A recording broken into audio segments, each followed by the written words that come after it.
Hey guys, today I'm going to talk about what each individual chess piece likes and dislikes. So let's start with the pawns.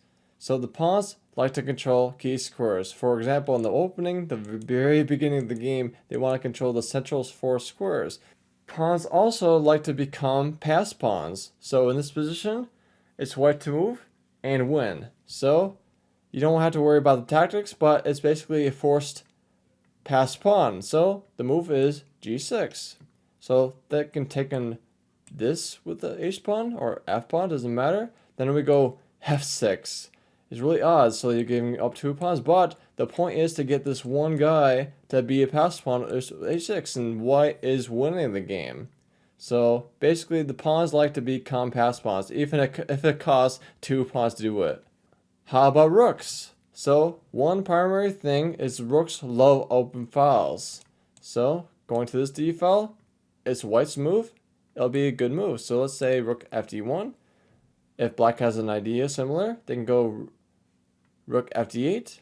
So one thing that is very important is not to break the tension and just take the rook on d8 with check and saying, okay, I have checked you, so you have to deal with it. So they go back taking the rook, but they control the file. So the file is all to black, not for you. You can't go rook d1 because it'll be taken by the other rook.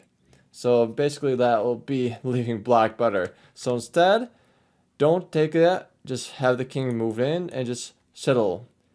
So other things, like let's say if they don't know this rule about having this open file, and let's say they go rook e8. So now the second concept that rooks love is to be on the 7th rank for white and the 2nd rank for black. So now let's say if they go rook a c8, this third concept that rooks love is to double up on the open files like this. Very much in control. So they can't go either way with this one or this one because we're taking twice and we're going to win a rook at the end of the exchange. So let's talk about the knights. So knights love to have what's called outposts. So outposts are squares that pawns can never touch them.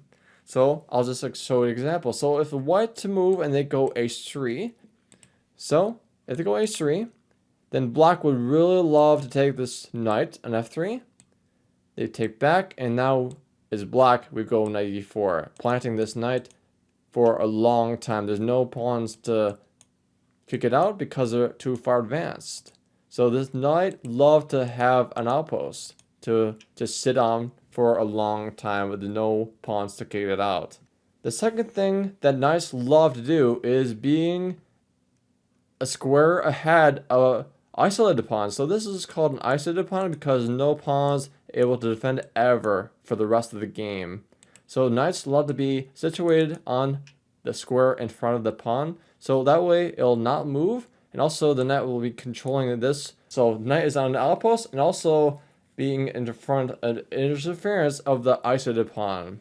So now what about the bishops? So bishops love, for example, if we just play the most popular move e4 and they go as black g6, and you're probably thinking, well, that's crazy, so we're going to do just controlling the center with the two pawns. But this is an actual opening that's called hyper modern, where you give your opponent the center, but you have this basically chipping away and attacking this center later on and just winning it back that way. So not immediately attacking the center, like contesting it with a pawn, but just chipping away the center little by little to win the game.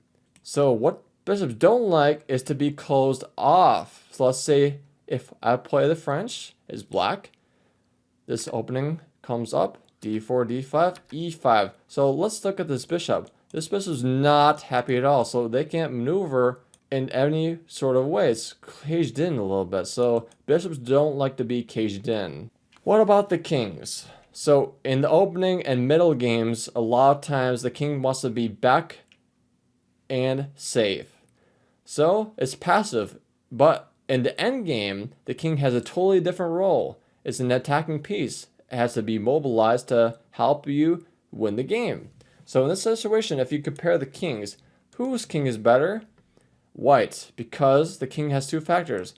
It's centralized, so the king in the center is really mobile, And also, the king is having the role of attacking piece. So black is just snoozing. And if it's white to move, they go king c4. They want to go there. And if black wants to say, oh, I want to block that with c6, now white can go king c5. So the last piece is the queens. So queens are sharing the likes and dislikes between the rooks and the bishops because they move both ways. They move the diagonals and they move up, down, left, and right, just like the rooks. So in queen endgames like this one, the queens love to be in the center, like centralized. So if you compare this queen to this queen, don't regard this passed pawn, but the queen on d3 is more centralized and therefore it's better. It controls more of the board than the other queen, the counterpart queen. So if you have a queen endgame, you want to strive to have this queen be centralized, and that'll be a key to easily win the game more effectively.